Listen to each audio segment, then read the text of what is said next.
आ गई कि इस बंदे ने पहली शेप में एक हेक्सागोन शेप ऐड की, वहाँ से कॉपी करके दूसरी में की।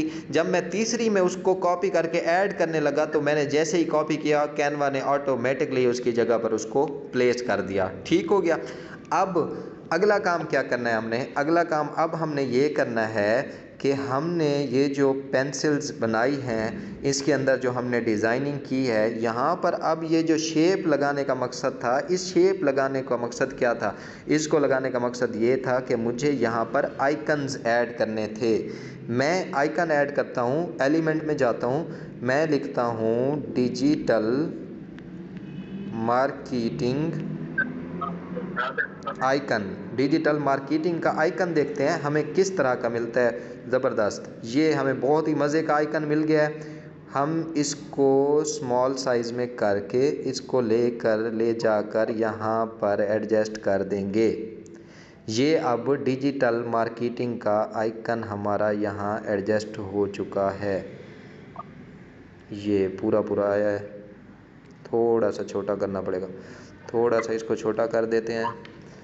ये थोड़ा सा छोटा हो गया, फिर दोबारा से साइज़ छोटा किया, फिर उसके बाद इसको ये इंडल्ज से पकड़ा, कान से पकड़ा और इसको यहाँ पे लाकर बिठा दिया। ठीक है, छोटे लाजी में स्कूल भेजेंदे अंसा को टंगे टोनी करके कान कने पकड़ के, वैसे ही हमने इसके साथ काम किया है। अब ये मैंने यहाँ पे डिजिटल मार्केटिंग का आइकन ऐड कर दिया, लेकिन उसके पहले मैं अब आपको बताऊं कि हम साथ साथ टेक्स्ट भी ऐड करते जाएं ताकि आप लोगों को अंदाज़ा हो कि मैं क्यों आइकन्स ऐड कर रहा हूँ। यहाँ पे डिजिटल मार्केटिंग, ठीक हो गया, डिजिटल मार्केटिंग, साइज़ कम, इसको यहाँ पे रख दिया हमने।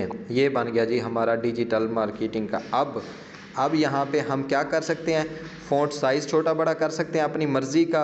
21 का है तो मैं कहता हूँ नहीं यार 21 तो कम है, 30 नहीं 28, 25, 26 कर लेते हैं। ठीक हो गया, ये 26 का कर लिया हमने, लेकिन 26 थोड़ा सा आगे जा रहा है, बुरा लग रहा है। देखें इसको, हाँ थोड़ा सा बुरा लग रहा है तो वहीं वापस चलना पड़ेगा हमें।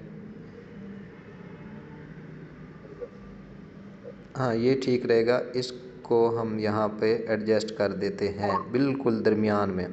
ये एडजस्ट हो गया। अब हमें इसका कलर चेंज करना है। कलर का नीचे नीचे हमारे पास ऑप्शन आया हुआ है क्योंकि ऑलरेडी टेक्स्ट जो है वो सिलेक्ट हो चुका है।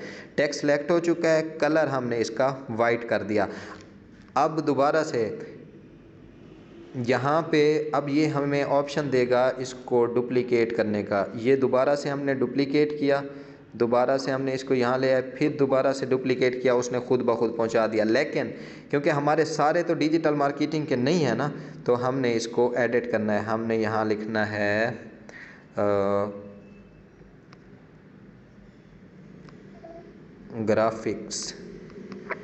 ग्राफिक्स डिज़ाइन या ग्राफिक डिज़ाइन। ये आ गया जी ग्राफिक डिज़ाइन यहाँ पे हमारे पास। ठीक है, ये बराबर, सॉरी ये बराबर है। अब नीचे वाले पे चलते हैं, यार माइक अपना ऑफ कर दें जिसका ऑन है। उसके बाद चलते हैं जी वेब डिज़ाइनिंग, वेब डिज़ाइनिंग। ठीक है, ये अब इसको एडजस्ट करते हैं। ये हर चीज़ ओके है, कैनवा हमें खुद बता रहा है, सारा कुछ स्केलिंग करके हर चीज़ बता रहा है, वो कह रहा है कि हर चीज़ आपकी ओके है। ठीक है, चलें यहाँ से अब हमें चाहिए ग्राफिक डिज़ाइनिंग का आइकन। डिजिटल मार्केटिंग का आइकन हम लगा चुके हैं, हमें चाहिए ग्राफिक डिज़ाइनिंग का। तो क्या करेंगे, दोबारा जाएंगे एलिमेंट्स के अंदर, टेक्स्ट हमें नहीं चाहिए, टेक्स्ट का हमारा फ़िलहाल काम हो चुका है। यहाँ पर जाकर मैं लिखता हूँ वेब डिज़ाइनिंग आइकन, तो हमारे पास अब आइकन आ जाएगा वेब डिज़ाइन का। वेब डिज़ाइन का कौन सा आइकन लेना चाहिए हमें, इनमें से अच्छा कौन सा होगा? वेब डिज़ाइन वेबसाइट, नहीं ये अच्छा नहीं है, ये अच्छा नहीं है। चेक करके देखते हैं जी, इनमें से चेक करके देखते हैं ग्राफिक्स में से। ये कुछ अच्छा है, ये जो कलर में है कॉपी पेंसिल जिसमें उसने खोली हुई है। असल वेब डिज़ाइनिंग का जो आइकन है ना, जो इसका ओरिजिनल है वो W से बना हुआ होता है, सिर्फ सिंगल W से, वर्डप्रेस का है। तो वो देखते हैं वो अगर मिल जाता है तो।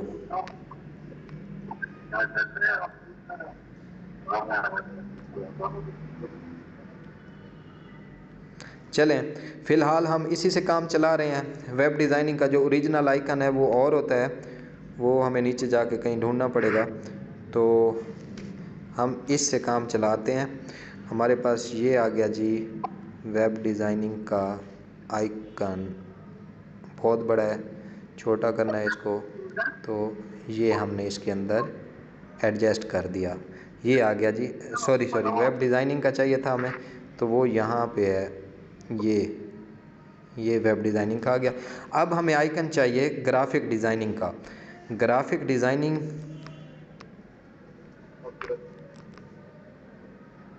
ग्राफिक डिज़ाइन आइकन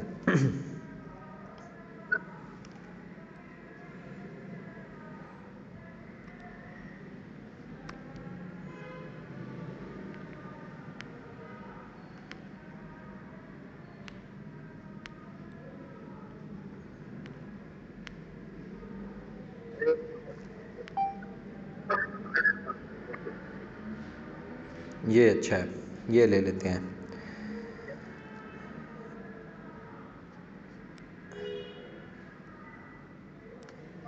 ये आ गए जी हमारे आइकन, यहाँ पर सेट हो गए हैं। ठीक है, अब उसके बाद क्या करना है? उसके बाद ये करना है कि ये जो तस्वीर में आपको मौलवी साहब नज़र आ रहे हैं, इन मौलवी साहब के ऊपर ना मुझे लोगो लगाना है। लोगो अपने इंस्टीट्यूट का लगा देता हूँ। दोबारा से उसी शेप को लेंगे जिस शेप के ऊपर ऑलरेडी हम वर्क कर रहे हैं। ठीक है, ये शेप हमने ली, इसको छोटा किया, यहाँ से थोड़ा सा इसको छोटा किया और इसको यहाँ पर ले आए। लेकिन ये थोड़ा साइज़ में अभी भी बड़ा है मेरे मुताबिक, तो इसको यहाँ पे हम छोटा कर देंगे। यूँ हो गया ये। ठीक है, उसके बाद इसका कलर चेंज करना है हमने। अच्छा, एक चीज़ अब आप लोगों को बताता चलूँ कि ये चीज़ आप लोगों ने याद रखनी है। मैंने अब ये पिक्चर जो शेप थी ना, उसके ऊपर मैंने किया है क्लिक। मैंने जब उसके ऊपर क्लिक किया तो आप दोबारा से इस चीज़ को देख लें। मैंने यहाँ क्लिक किया वाइट पे, अब दोबारा शेप पे क्लिक कर रहा हूँ। जो बैकग्राउंड में शेप है मैंने उसके ऊपर क्लिक किया है। नीचे मुझे क्या मिला है? Edit, shape, colour, style, font, textile, font size, colour, format, spacing, animate, transparency, layers, position, नज। लेकिन यहाँ पे आके मुझे इन सब में से कुछ भी नहीं चाहिए था। मुझे ये मोर के बटन पे क्लिक करना है जिसके ऊपर 3 डॉट्स बने हुए हैं। ये मोर के बटन के ऊपर मैं जैसे क्लिक करूँगा तो मुझे आखिर में यहाँ पर ये ताला बना हुआ नज़र आएगा, लॉक पोजीशन, इसको बोलते हैं लॉक पोजीशन। पहला अकेला ताला नहीं, जिस ताले के साथ पेंसिल भी है। मैं इस पे जैसे ही क्लिक करूँगा ना, ये जो शेप है ना मेरी, ये लॉक हो गई है इसकी पोजीशन। अब मैं इसके ऊपर कोई भी काम करूँगा ना, वो पीछे वाली शेप को कोई फ़र्क नहीं पड़ेगा उससे। तो ये इसलिए करते हैं ताकि हम अपना काम जो है, एक चीज़ जो हमने अपनी जगह पे एडजस्ट कर दी है, ताकि वो दोबारा हमारा हाथ लगने से छिड़ ना जाए। अब मैं नीचे वाली शेप को भी लॉक पोजीशन में ले आया हूँ। ये दोनों शेप्स जो हैं वो लॉक हो चुकी हैं। ठीक है,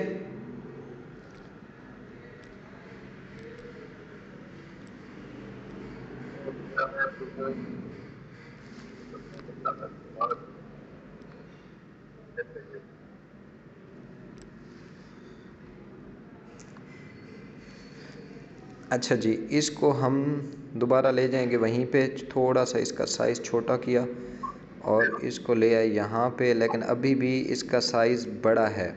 ठीक है, लॉक पोजीशन हमारी लग चुकी थी लेकिन मुझे लगता है ख़राब हुई है एक दफ़ा। ठीक है, ये आ गया। अब इसको थोड़ा सा ठीक करके ये यहाँ पे एडजस्ट कर देंगे हम इसको। इसका कलर हमें चाहिए वाइट। वाइट क्यों चाहिए होगा? क्योंकि आपको पता है वाइट जब चाहिए होगा तो हमने इसके अंदर बेसिकली कुछ लगाना है। अब ये यहाँ पे लग चुका। अब मुझे इसके अंदर अपना एक लोगो ऐड करना है। लोगो मेरे पास कहाँ पे है? मेरे पास लोगो है यहाँ पे अपलोड्स के सेक्शन में। मैं दोबारा अपलोड पे जाऊँगा और यहाँ से ये ले लेता हूँ इनोवेटिव सन का लोगो। इसको साइड से इधर से छोटा किया, इधर से छोटा किया, इधर से भी और इधर से भी। अब ओवरऑल छोटा करके इसको देखें, उसके अंदर एडजस्ट हो जाएगा ये, आई थिंक सो। नहीं हुआ, दोबारा छोटा किया इसको और ये देखें यहाँ पे इनोवेटिव सन, नहीं अभी भी उसके अंदर से बाहर निकल रहा है।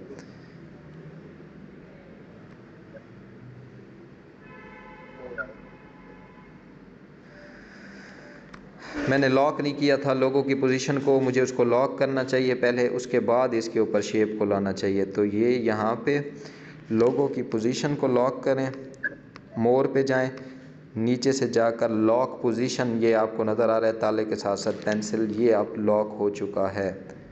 अब इसको थोड़ा सा छोटा किया और इसको ले आए यहाँ पर एडजस्ट करने की खातिर।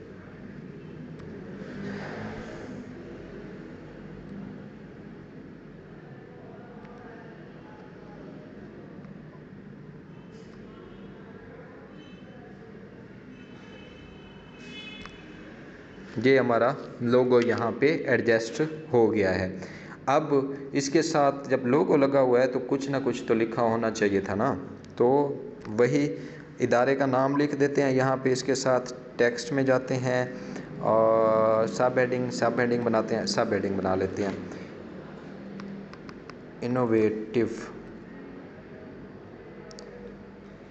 इनोवेटिव सन। इसको यहाँ पे ले आए, साइज़ इसका हमें छोटा करना पड़ेगा, साइज़ इसका बड़ा है।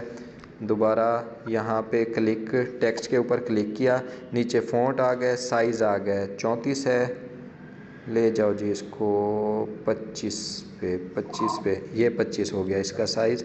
इसको यहाँ पे, और जो चीज़ हमें खुद नज़र आ रहा है वो ये है कि इसका कलर जो है वो उसके साथ मैच नहीं कर रहा, कलर को हमने यहाँ पे वाइट कर दिया। ये हमारा बैनर यहाँ तक तैयार। अब आगे चलते हैं जी, आगे क्या होना चाहिए।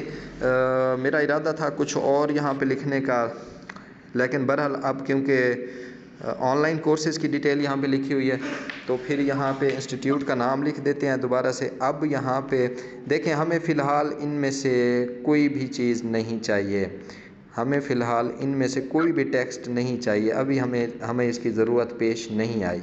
तो हम क्या करते हैं, मैं इसमें लिख देता हूँ जी यहाँ पे इनोवेटिव का।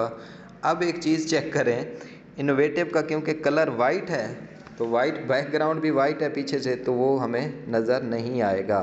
तो डेफिनेटली हमें क्या करना पड़ेगा, इसके साथ हमें इसका कलर चेंज करना पड़ेगा। और कलर चेंज करने के लिए कौन सा कलर यूज़ करें, यहाँ पे जो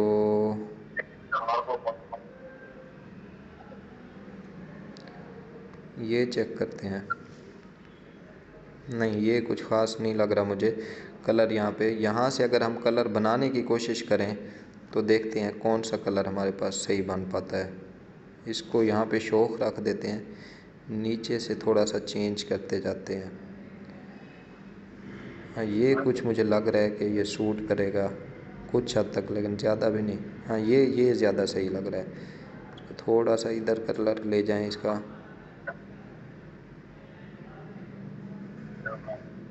ठीक है जी, ये मुझे सही लग रहा है। तो कलर इसका यही रखते हैं और साइज़ इसका देख लेते हैं। साइज़ क्या है, 62 है,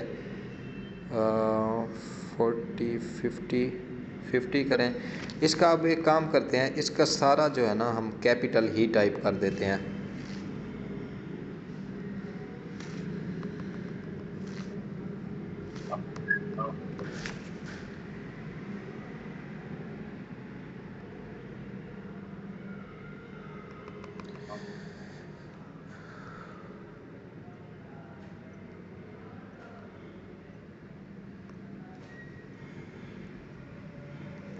ये आ गया जी इनोवेटिव। और यहाँ पे मैंने फ़ॉन्ट स्टाइल इसका लिख रखा था अपने पास कि फ़ॉन्ट हमने कौन सा यहाँ पे यूज़ करना है। फ़ॉन्ट का मैं आपको बता देता हूँ। फ़ॉन्ट हमें चाहिए होगा यहाँ पे ओजवाल्ड फ़ॉन्ट जो है वो यहाँ पे ज़्यादा सूट करेगा इसको। तो देखते हैं ये फ़ॉन्ट चेंज का मेरे पास ऑप्शन आता है या नहीं आता। फ़ॉन्ट का ऑप्शन हमारे पास आ रहा है। मैं अगर यहाँ पे डायरेक्टली जाके लिखता हूँ, फ़ॉन्ट सर्च करता हूँ ओजवाल्ड, देखें मेरे पास आता है या नहीं। ओजवाल्ड हमारे पास आ गया है फ़ॉन्ट, ठीक है। अब आपने देखा होगा, अगर आपको फ़र्क नज़र आया हो तो थोड़ा सा इसको दोबारा से नोट करने की कोशिश कीजिएगा कि मैंने ये ओजवाल्ड का फ़ॉन्ट क्यों यूज़ किया है, वो पहले वाले में क्या बुराई थी और इसमें क्या अच्छा है। तो आप फ़ॉन्ट पे ऊपर नज़र रखें, मैं ऊपर से इसे अनडू कर रहा हूँ। ऊपर लेफ़्ट साइड पे जो एरो का निशान है उसको क्लिक करके देखता हूँ, ये वापस पहले वाली हालत में चला जाएगा और ये देखें कितना बुरा है। अब दोबारा जब मैं रीडू करता हूँ, दोबारा उस हालत में लेके जाऊँगा तो देखें आपको फ़र्क नज़र आएगा कि मैंने ये फ़ॉन्ट क्यों यूज़ किया है। ये देखें ये कितना अच्छा लग रहा है फ़ॉन्ट। तो इस वजह से ये फ़ॉन्ट मैंने यहाँ पे चेंज किया है कि ये फ़ॉन्ट जो है वो ज़्यादा अच्छा है। अब मुझे इसी की कॉपी चाहिए, इस करके